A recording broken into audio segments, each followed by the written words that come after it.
देश में चालू वित्तीय वर्ष की पहली तिमाही में अधिकांश कंपनियों के परिणाम घाटे में आए हैं। बड़ी बड़ी दिग्गज कंपनियां भी पहली तिमाही में घाटे में चली गई हैं, जिसके कारण खुदरा निवेशकों में निराशा का माहौल है। पेश एक रिपोर्ट। 17 साल में मारुति को पहली बार 250 करोड़ का घाटा। देश की सबसे अग्रणी कंपनी मारुति सुजुकी को चालू वर्ष की पहली तिमाही में 249 करोड़ का घाटा हुआ है। पिछले 17 वर्षों के इतिहास में कंपनी पहली बार घाटे में गई है। पिछले साल प्रथम तिमाही में इस कंपनी का मुनाफा 1435 था। पिछले साल की तुलना में सही मायने में कंपनी को 1684 करोड़ रुपए का नुकसान हुआ है। एयरटेल 15,933 के घाटे में। भारतीय एयरटेल को चालू वित्त वर्ष की पहली तिमाही में 15,933 करोड़ का घाटा हुआ है।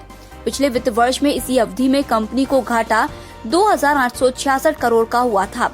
भारतीय एयरटेल को बकाया राशि के समायोजन से इस अवधि में कंपनी का घाटा 15,933 करोड़ का हो गया।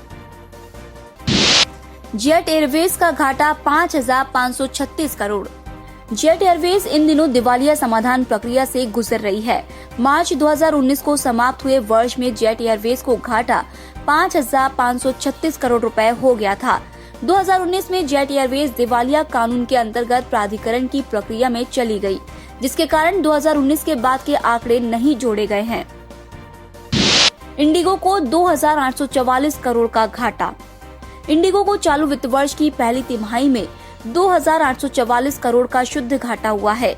देश की सबसे बड़ी एयरलाइन इंडिगो की परिचालक कंपनी ने इससे पिछले वित्त वर्ष की इसी तिमाही में 1,203 करोड़ का शुद्ध लाभ कमाया था।